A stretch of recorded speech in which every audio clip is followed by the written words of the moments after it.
So thank you everybody for attending. If you're in the UK, it's very gloomy. So I could understand if we're not in the best of moods. But thank you all for being able to make it today. Thank you for the panelists for joining, and all the CFC members as well. So this is going to be a webinar about gender equality in the workplace.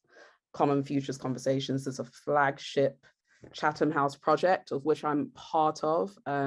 It's very good in terms of bringing together the global youth to discuss issues, particularly connecting people in Africa as well as Europe to discuss different issues and topics and devise solutions around them that are actually inclusive of everybody in the world and having an international perspective as opposed to just being Eurocentric.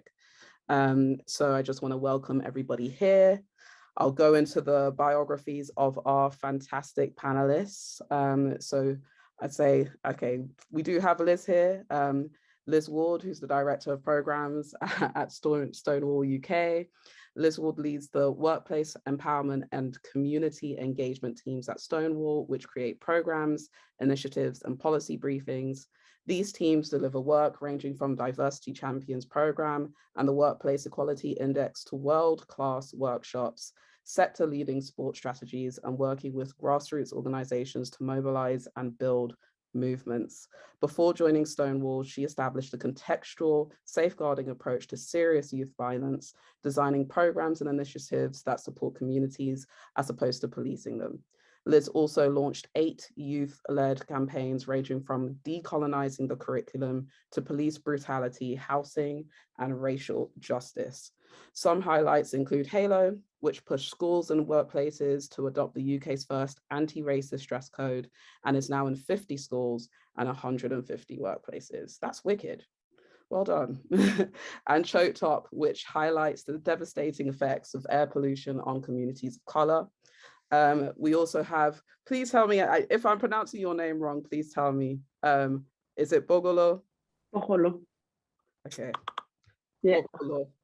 Okay. Bogolo, yeah. You see, my Yoruba tongue, it doesn't roll off in the same way. That's all right. But we have Bogolo, who's the founding managing director at Kenewendo Advisory. They are an economist, gender and youth activist who is a former minister of Botswana's investment, trade and industry.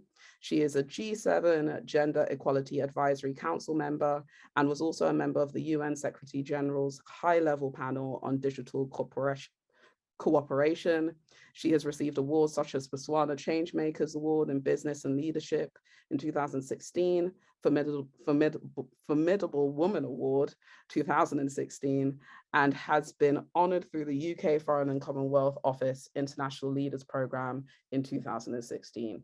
She has been named one of Chevenix's 35 global change makers in 2019 and is currently the founding managing director of Kenewendo Advisory. I'm sorry if I tripped all over that. That's a lot of accolades. She contributes towards discussions around gender equality, inclusiveness, issues around ending workplace harassment, and all forms of violence against women. Lobbied and subsequently passed legislation towards the protection of children and women's rights. So I'm sure that we're going to have a lot to discuss here. There's a lot of expertise here, and I'm happy that it bridges, different international contexts as well. A few housekeeping things. This is going to be on record. It is being recorded, and so all attendees should stay muted during the presentations. Please note you will be able to use the Q&A function at the bottom of your screen to ask a question. If you're selected, you'll be granted the ability to unmute yourself and ask your questions. Apologies in advance if you're not able to ask your questions in advance. And some of you may know me, I'm Obsidian. I'm part of CFC here. I've recently joined Galvem as head of commercial, and I do way too many things and I'm quite tired. But I'm really happy to be here. And one of the things that I want us to try and keep in mind is that when we talk about gender, we're not just talking about cis women, we're talking about all sorts of marginalized gender groups. And I'd like us to be cognizant of that as we move through. My pronouns are they, them, and please be cognizant of asking people around their pronouns and making sure that you respect how they want to be addressed. But okay, without further ado, I think what I'm gonna do first is pass to Liz, if that's okay. And we're gonna spend about 6 to 7 minutes each, if that's okay, Liz, talking about our views on this, what we think. Hopefully you've had a chance to look at some of the suggestions as well. And we'll go with you first, and then we'll go to you, Bogolo, and then we'll open it up to the CFC members presenting their solutions and getting some feedback on each, if that's okay. So Liz, thanks. Yeah, wonderful. Thank you so much, Obsidian, and so wonderful to be here today with you all. It's really, really is a pleasure. And a very nice intro too. I feel very, very embarrassed about it, but it's wonderful. So yes, hello everyone. My name is Liz. I am Director of Programs at Stonewall.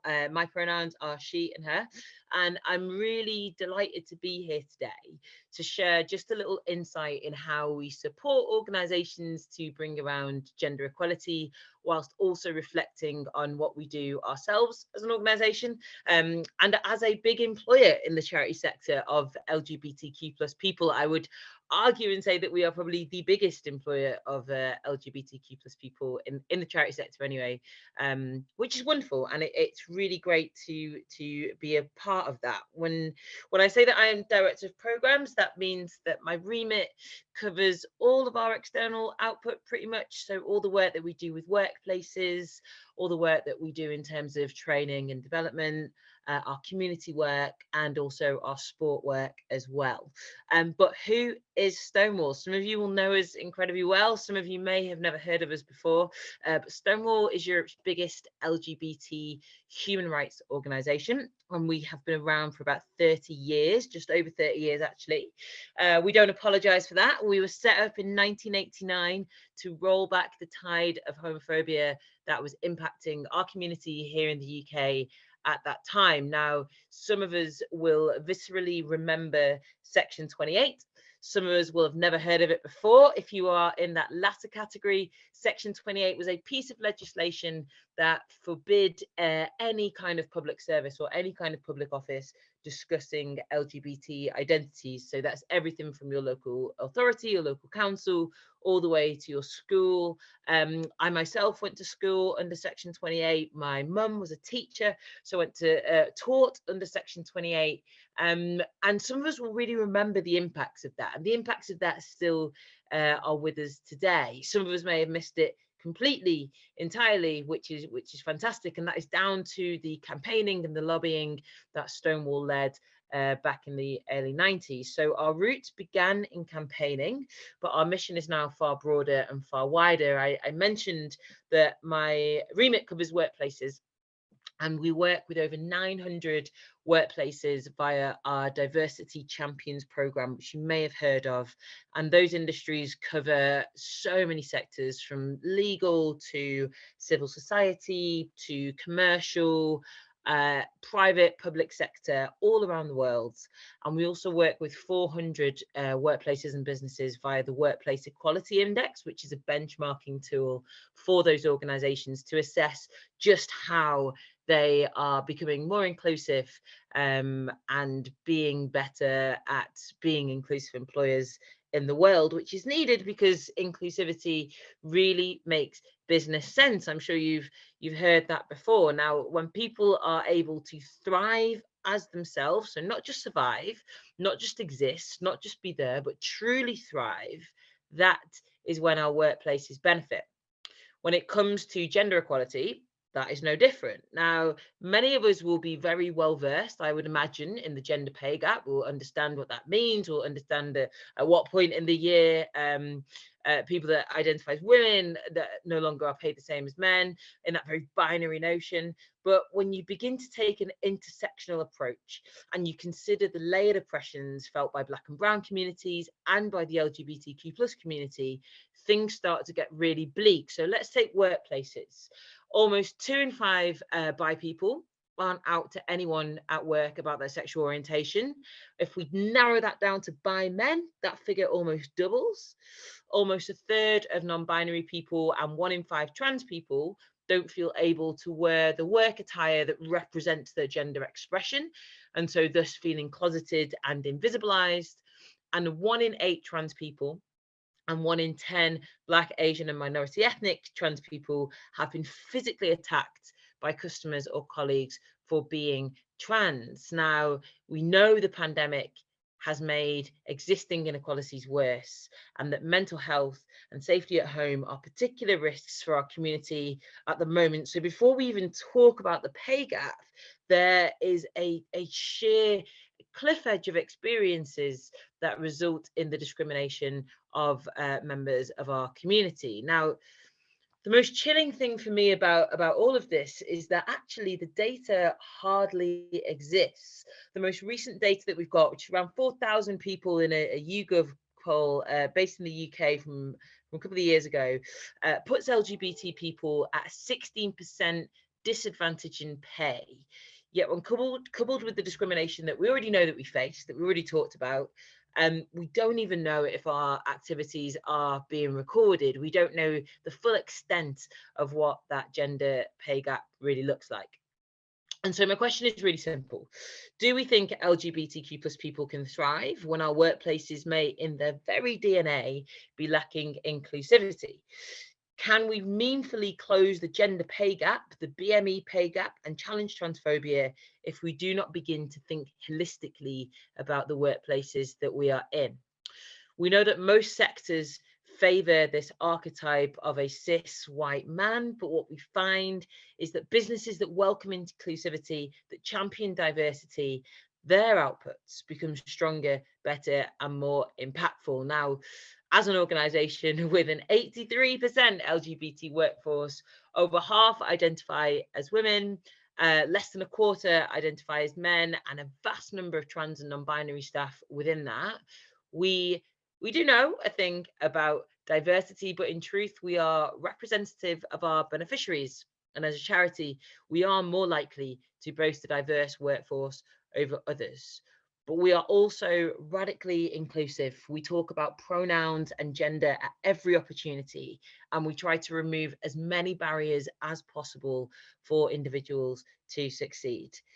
That said, we still struggle with Black and brown and trans representation in positions of seniority. That is an area that I am personally really passionate about. And on a personal level, I'm one of only 3 non-white directors. So although that in itself is impressive for the sector, we know we have a lot further to go. So thank you for listening to me today. I'm really excited to hear more about the ideas around this area. And if there's one thing that I'll leave you with, it is simply that our differences make us stronger, and we have far more in common than that which divides. And so I'll leave it on that note.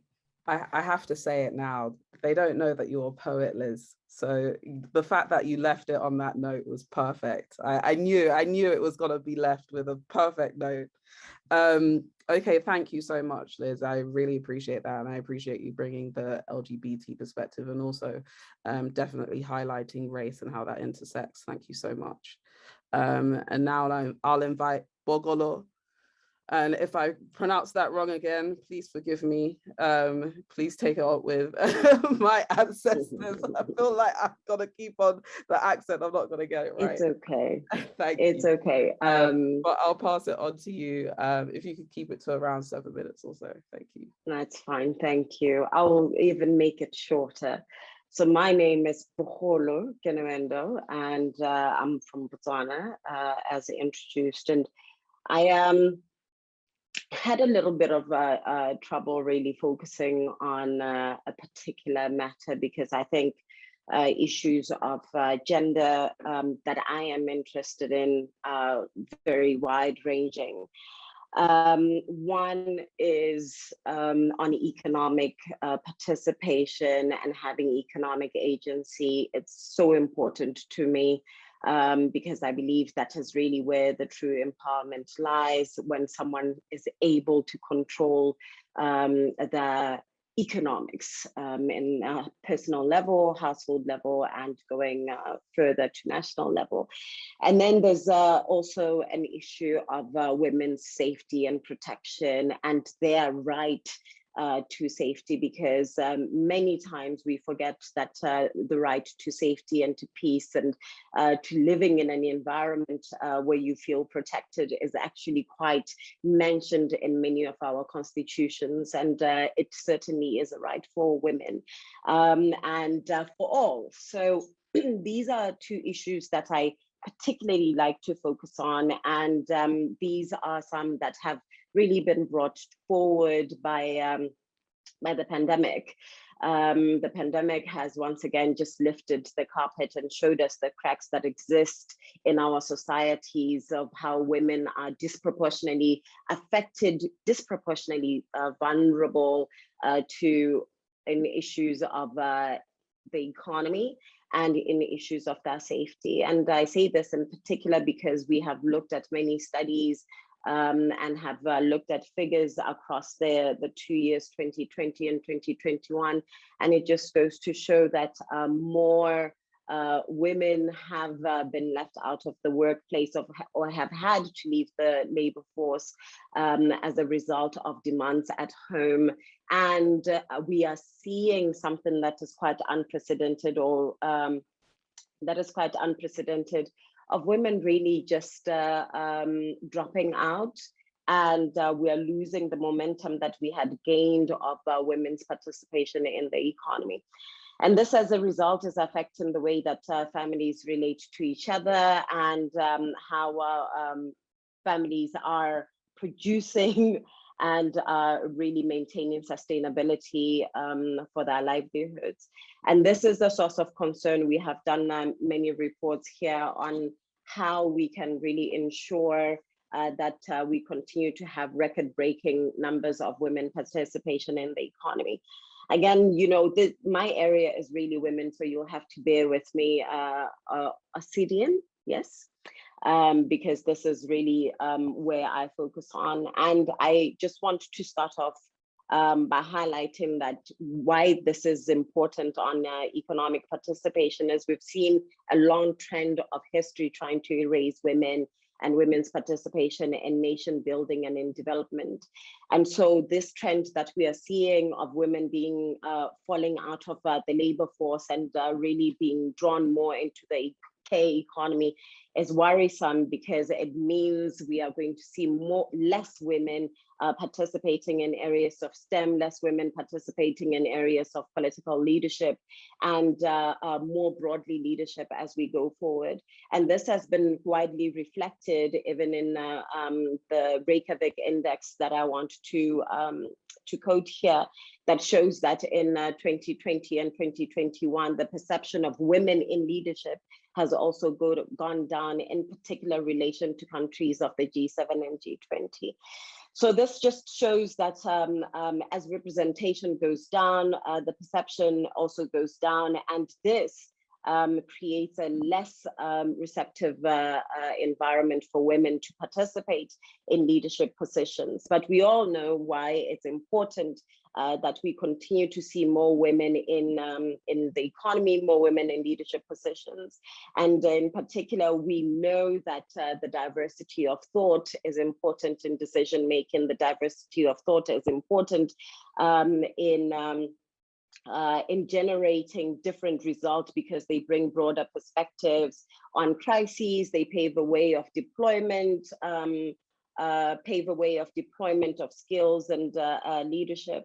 And we have also gone forward to talk about how countries that were managed by women have fared better in dealing with COVID, or even the ratings have fared much better than those of men during a crisis. And this just goes to further show why it's important that we protect women's places in the economy and in leadership. And there's something that I want to quote real quickly here, really from the Reykjavik Index. It talks about why perceptions of equality matter. Perceptions, they manifest themselves in numerous and deepening inequalities across aspects of society, government, and businesses. And perceptions lead to further prejudice in opportunities offered to both boys and girls and others. And perceptions can impact our career paths, and they can impact who we nominate to create and improve policy in our countries, and further disrupting the chance for policymaking to rightly reflect the societies that they are meant to serve. So it is worrisome that we are seeing more women dropping out of these spaces, because it means perception changes, and perception leads to policy, policy leads to perception. And we might find ourselves being drawn back 25 years in terms of issues of progress in equality, because we have just started to really gain momentum and traction in issues in progress inequality. So we need to make sure that we do not lose any of this traction that we have gained. And as a society, we're currently facing a lot of significant social turbulence and change. And there's risk that if we do not protect this particular place where we are, that things could certainly get worse. So it's important that we really stand up and ensure that women and all of our places in society and the economy in particular are protected. And then secondly, when we look at issues of GBV, we have seen that in the last year as well, cases of GBV have risen.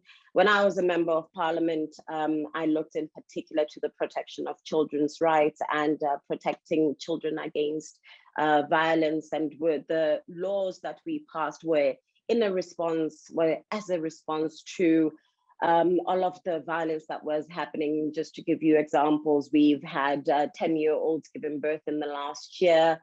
We had children who were raped and then killed as a form of retaliation to their parents, to a woman's infidelity or the husband's infidelity. And we've had a lot of issues of children falling out of school because,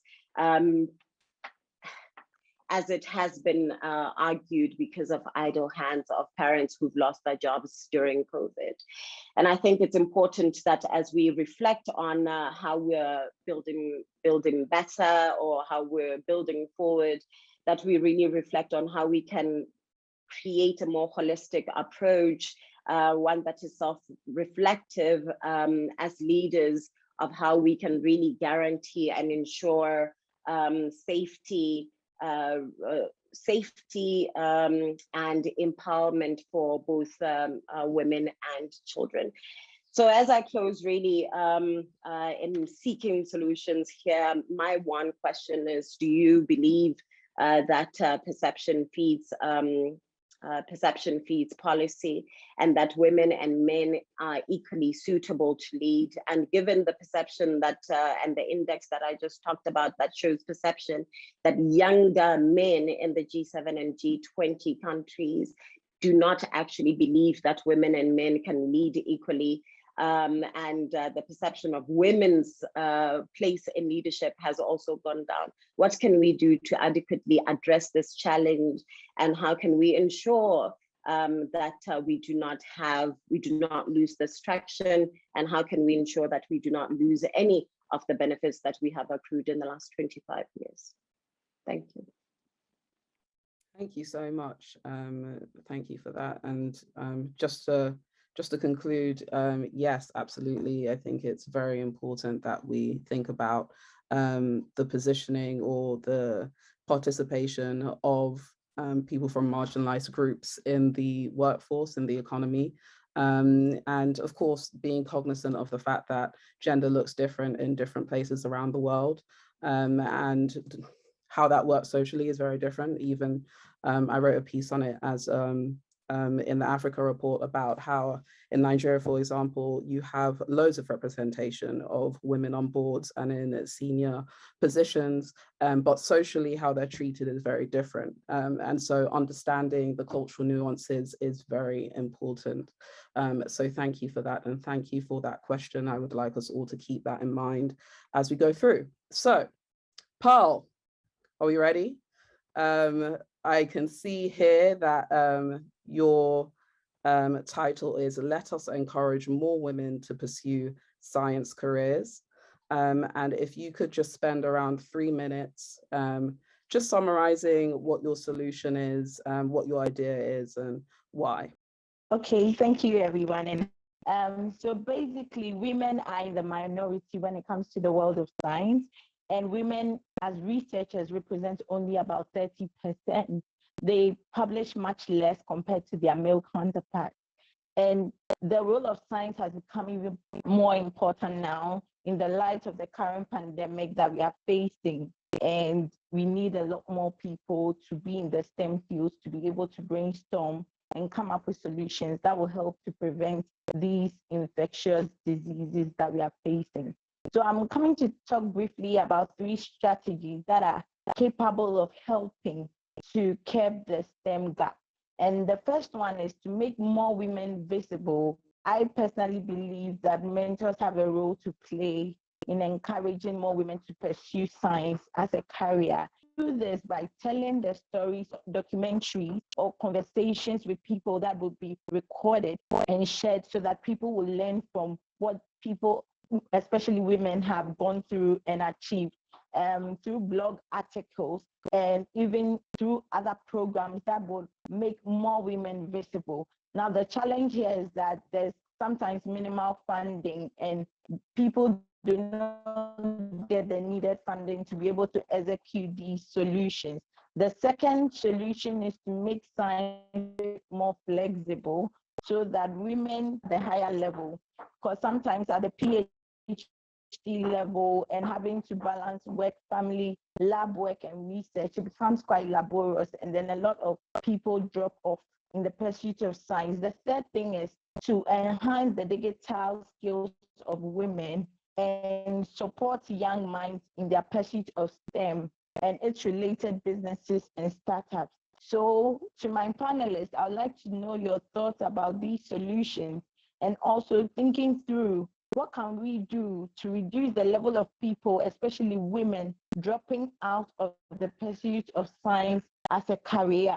And then what are your thoughts on what can be done to make science a bit more flexible at the higher level so that women can actually achieve their desired work-life balance? And then I have this, I want to hear the thoughts of Bogolo on what can be done about enhancing the digital skills of women and enabling them to become tech savvy. And also, what support can we give to women who want to venture into businesses that are in the area of STEM? And then to all my panelists, how can we make women feel confident and comfortable enough to pursue science as a long-lasting career?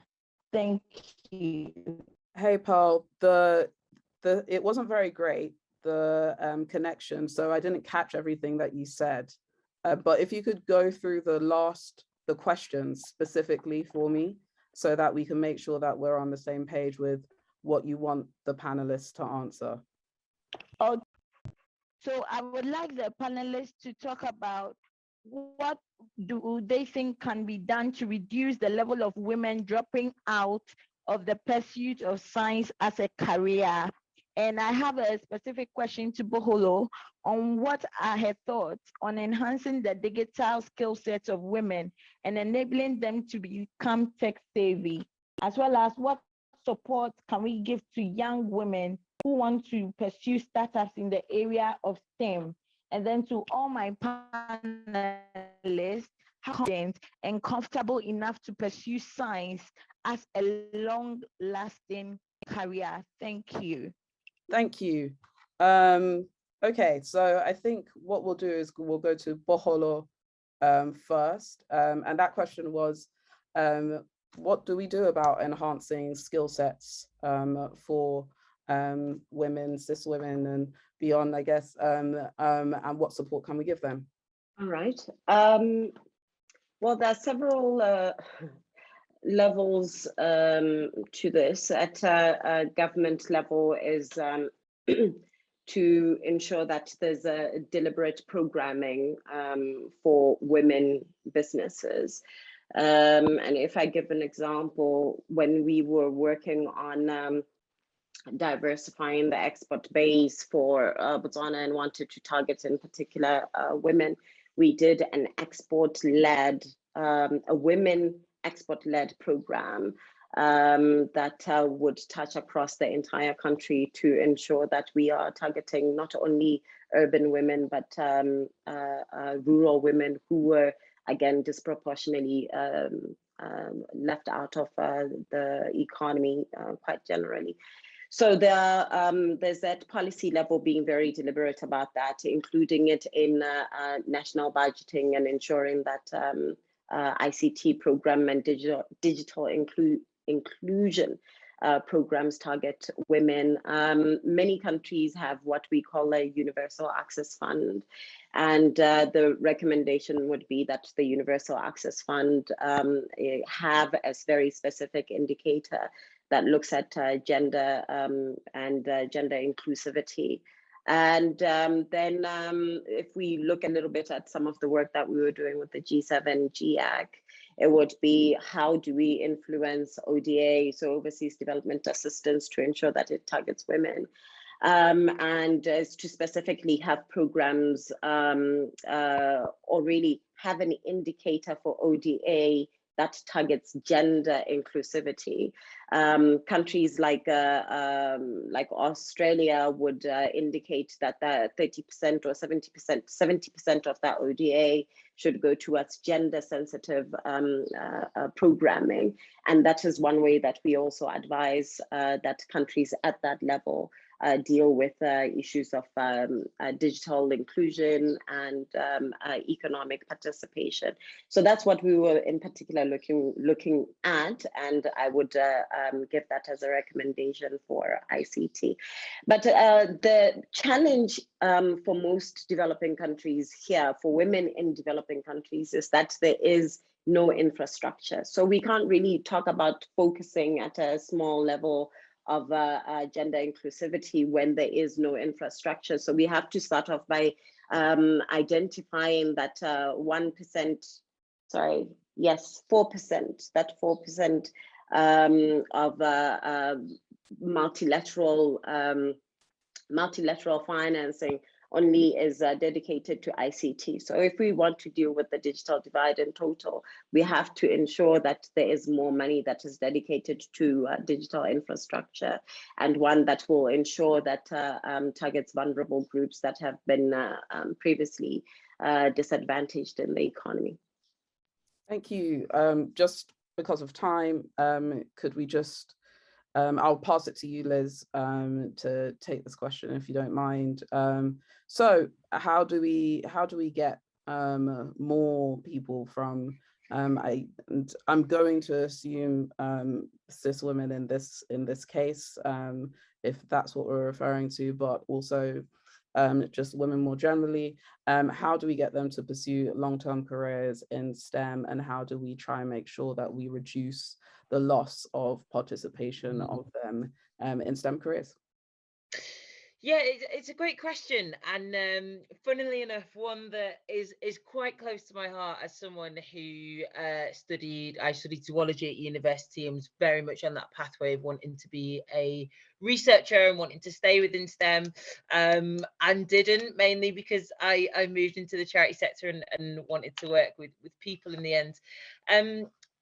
But you know, the framing of this, I think it's key maybe to reframe it slightly as, how do we support non-cis men? Is sometimes how I think about it. How do we support non-cis men in being able to achieve things that have not historically been there as an option for them?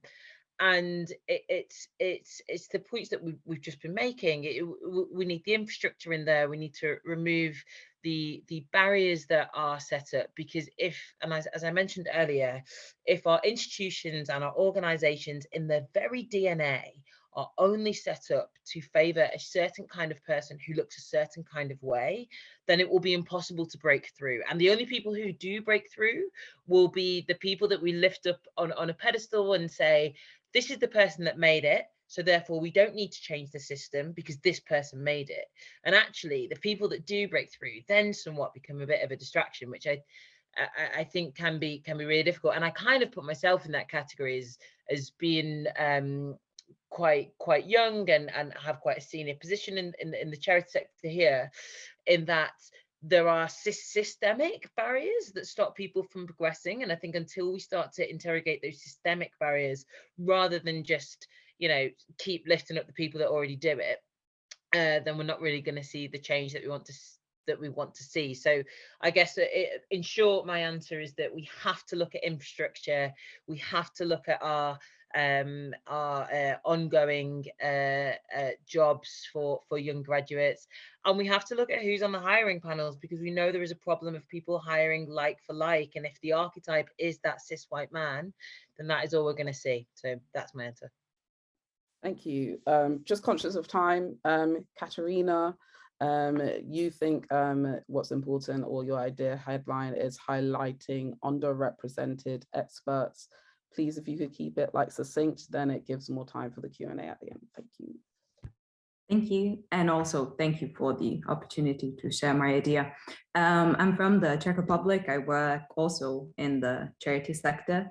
But for this thing, I basically want to share example of best practice of a project from the Czech Republic that I think can be useful and also applicable in many contexts. So basically, there's this, well, let me outline the problem first. Well, I think this particular solution focuses on the part of the puzzle where people from marginalized genders, obviously they are often experts in their field, they're professionals, highly educated, but they're not giving the same opportunities and space to have their voices heard.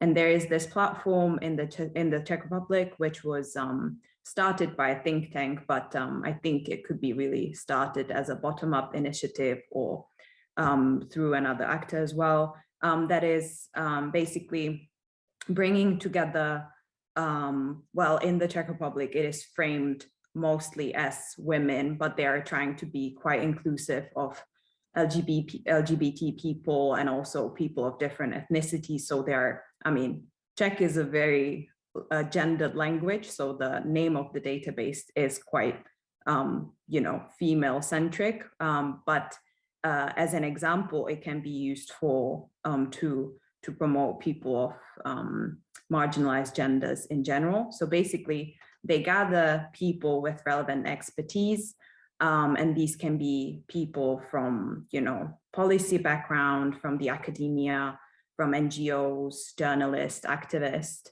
and then this platform is focusing on advocacy and also networking and creating space and promoting these experts to, you know, to be more visible on the media or in public debates, in interviews, or, you know, creating more space for them to voice their ideas and opinions.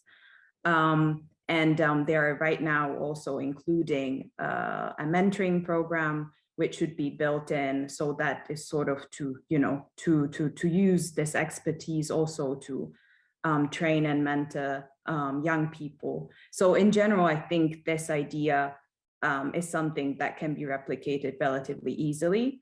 And well, I guess I have two questions on this. Well, first, do you know any other initiatives from your backgrounds or something that you have encountered that focused on a similar thing? Doesn't have to be women, doesn't have to necessarily, you know, focus on politics or anything like that. And if not, do you think this is something that could be applicable in other well, other countries or the sectors that you work in? Thank you. Thank you. I'm going to pass that to Bogolo, if you could take that, please, and also just again being conscious of time, if we could keep it short. Thank you. You know, my I lost her for a little bit towards the end. Well, can you repeat the question? Or Liz can go forward and I can hear the question from her. If you could just go over that question real quick. Yeah, sure. Very short. Yeah. Right.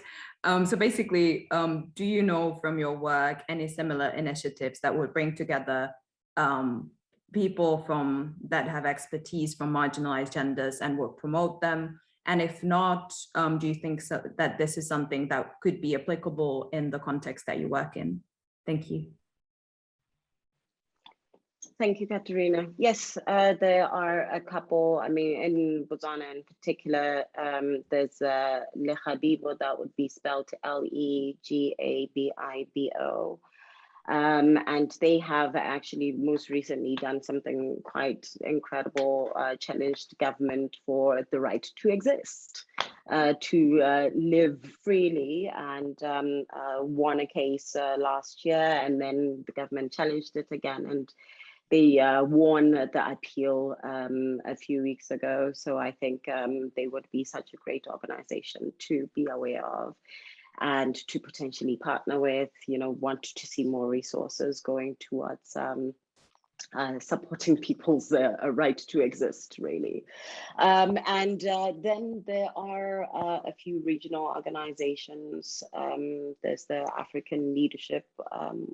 African Women's Leadership Network that exists, but you know, we can, for time purposes, we can exchange emails, and I can share with you some of the organizations that I know could potentially, you know, work for you. Thank you so much. Thank you. And if we pass, we'll pass it now to Hakeem from France. I have, like, I think just it's talking, your suggestion is about educating co-workers on gender equality, but I'll let you go into that if you could keep it to around 3 minutes or so, please. Thank you. Hi everyone, calling from Paris. I hope my accent is not too strong. So I'm gonna talk about, let me go back.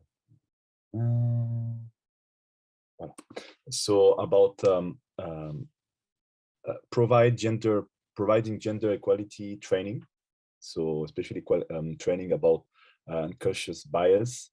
So my proposition was to educate coworkers on gender equality and unconscious biases.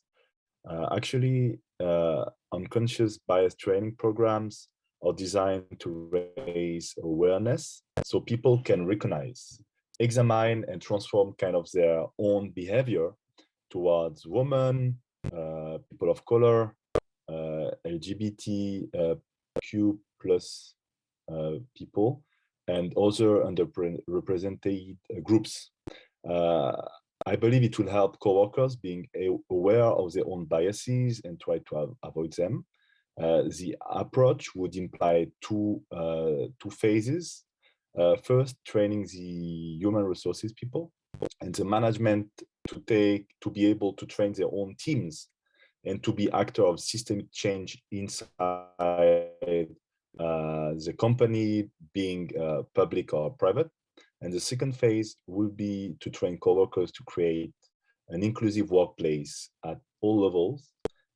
So, you know, like having impact on well-being of women in the workplace, more possibility of promotions for people who are more who have less opportunity for this, or even closer salary wage gap. So I've seen that some governments are already active on this side, like Canada. I know Canada is not in Europe, in Africa, but has included a course actually on understanding unconscious bias to the curriculum of the School of Public Service. So meaning that each future civil servant in Canada has this class. So my question is, to what extent implementing unconscious bias training programs could be an effective tool towards achieving gender equality at work? Should it be a private sector or public sector-led initiative? Thank you. I think we just missed the last part of that, Hakeem. Could you repeat that, please? The question? Yes, please. Yes, is to what extent implementing and could be an effective tool towards achieving gender equality at work? Should it be a private sector or public sector led initiative? Because it dropped off a bit again, but tell me if I've got the general sense of it, which is whether or not we think that it should be public or private sector led to try and push for gender equality in the workplace. Is that the question? Yes, that's the second part of the question, yes. Sorry, could you then run me by the I can just write it on the chat if you want. I think it's better. Perfect, thank you so much. On the second part of the question, what I'm going to do is I'll pass it to you, Liz, if that's okay, and then we'll circle back round. Yeah, of course. So it's interesting on the second part of the question. I would say that both are important. I think that, you know, making the difference between the private and public sector is important in many ways, but when it comes down to inclusion, when it comes down to identity, actually people are people and they go to work in the places that they work in. And so being able to make your workplace more inclusive should not be exclusive to either the private or public sector. What I would say in my experience is that because certainly in the UK, the ways in which the public sector are funded, it often means that the private sector are afforded the ability to have more in-depth training programs, can spend more on it, can employ people to run the programs themselves, have, you know, equality, diversity, inclusion initiatives. So I'd say that I would caution Hakeem, and I love that you've talked about this, but I would caution the use of unconscious bias training as being the full complement of what you need when creating inclusive environments. What we often see with unconscious bias training is that people people realize that they have an unconscious bias and actually do very little about it, because it then becomes an excuse of like, oh well, this is my unconscious bias, so this is why I'm behaving in this way. And it kind of doesn't matter, right? It's kind of regardless. There are systems and processes in place that are barriers that unfortunately mean that people are not afforded the same rights of others, and whether or not you have a propensity to be more or less biased towards someone is kind of regardless. It's more about learning about systemic oppression, learning about intersectionality, learning about the ways that it interacts with each other. So I would focus more on that. Not to say that there is not a use of unconscious bias training being a kind of stimulus for conversation, but it has to extend further than just that. So I'm really glad that you brought that in, Hakeem, and I think it's a great idea. I think just ensuring there is more around the training as opposed to just the unconscious bias tool. Yeah. Thank you. Bogolo, if you could give us your take on this, it would be very much appreciated. Thank you. Right. So first, I think that's one of the aspects in creating a much inclusive ecosystem. So dealing with unconscious bias. And I strongly believe in the power of public sector crowding in the private sector. So where there is doubt in the private sector, the public sector should certainly take a lead and ensure that there are expectations, whether it's via policy or regulation, of the private sector to also participate and ensure that there is unconscious bias training. Now, I want to take it a little step further. I think issues of gender equality and inclusivity first need to start moving from being a specific side conversation and be dealt with in main discussion main table discussions. And one way that we've been highlighting that is everyone is talking about ESG, but no one really ever addresses what the S stands for. But we are always constantly focusing on the environment and climate, which is great, but it's important that we also overemphasize the S, inclusivity, and dealing with the sensitivities around our society. And issues of gender inclusivity. So really prioritize, highlight, and ensure that in the same way that we are crowding in the private sector in spaces of environment and ESG, we are also crowding in the private sector and issues of societal inclusiveness. Thank you so much. Thank you. I can't see any questions right now in the Q&A box, but this is meant to be the Q&A section. So I think Ben has highlighted to people, but if anybody has a question, please let us know, make yourself known.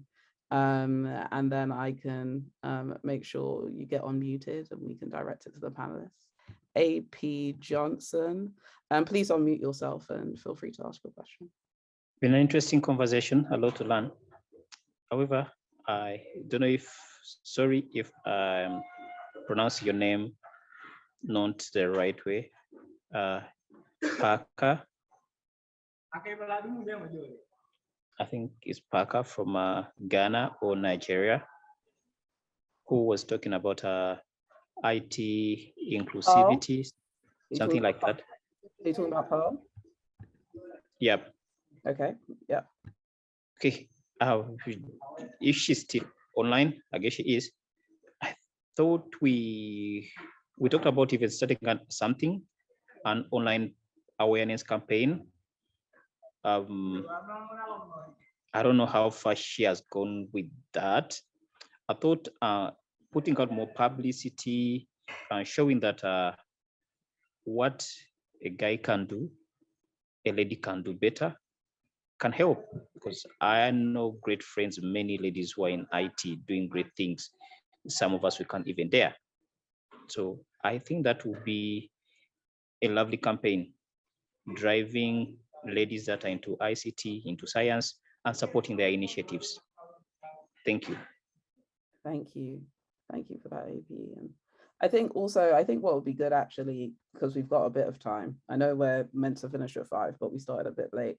Are there any more comments, just general comments, general things that you think are really important that the CFC members or anyone watching should go away with? And that's just to direct to the panelists, and also on reflection, if any of the CFC members who presented their ideas have anything to say in regards to the feedback they got too. So first I'll go to Liz, then I'll go to Bogolo, and then I'll pass through the same order we went through with the CFC members on the ideas.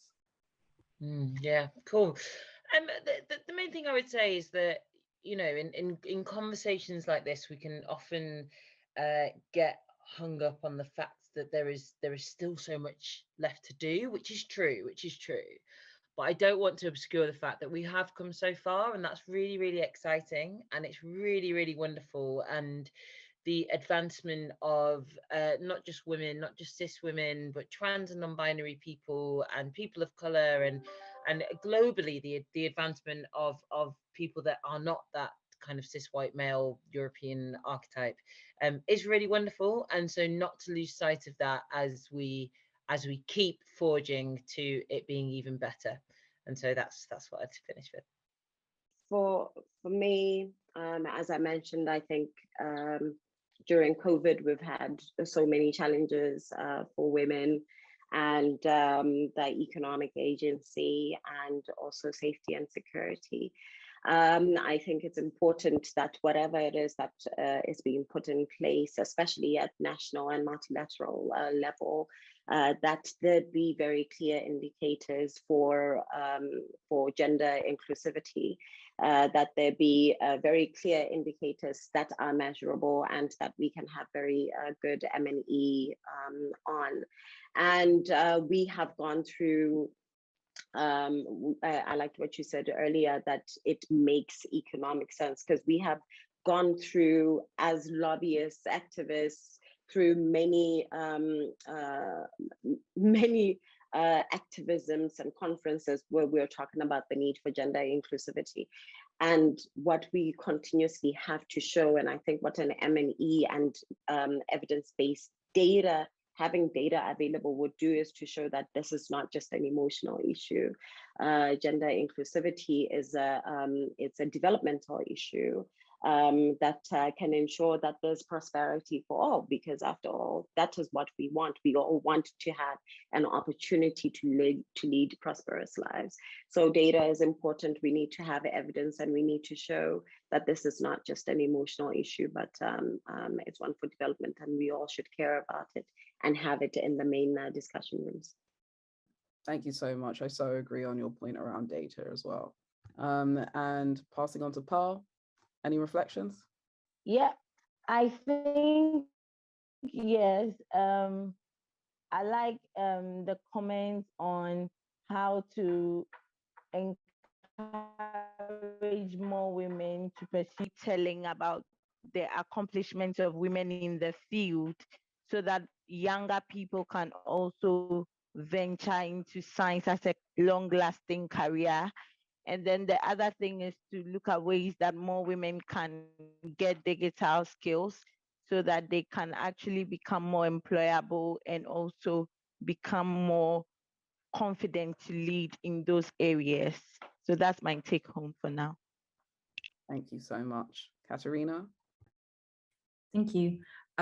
Yeah, basically building on this, what Pearl said, and also on the question that Bogolo posed at the beginning of the seminar, basically for me and for the idea that I proposed, highlighting expertise of people of marginalized gender is super important. I mean, this panel has been a great example, and it has been quite diverse. And in my workplace, it's quite common, but then when you look at a lot of public debates that are happening, it's still not the case.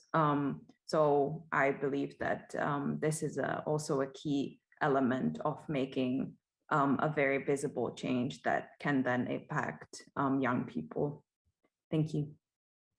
Thank you. Thank you. Thank you all so much for taking the time today. Honestly, I've definitely learned a lot. I think I would say, you know, as I said, I've recently joined Galvem, which is a media company that is focused on marginalized genders. And I think it's really important that we start to open up the conversation around what gender means in different places around the world. Of course, we're all using English in this context, so there's an element of that. But I do think that certainly one of the biggest conversations we're having within Galvem, even though I've only joined and I've only been here for a few days, is that there just isn't enough data. There isn't enough data. And so, for example, me highlighting, okay, what do we mean when we say women? To be honest, it's not so much about language, it's more around the fact that we don't have the data to reflect the different experiences of different genders and what that means in different contexts. So I think moving forward, we should just be cognizant of that and just recognize that and start to really think about how we contend with the different experiences, because for a trans woman versus a cis woman, those experiences could look very different. In some ways they're similar, in some ways they're different in the workplace context, and we need to make sure that we have enough room and consideration for the fact that there are nuances and there are shades of grey. So thank you all for joining us this evening. I believe this is going to end up living on Facebook afterwards, so feel free to share the link. Thank you to the panelists, thank you to the CFC members, thank you to Chatham House, and have a fantastic evening.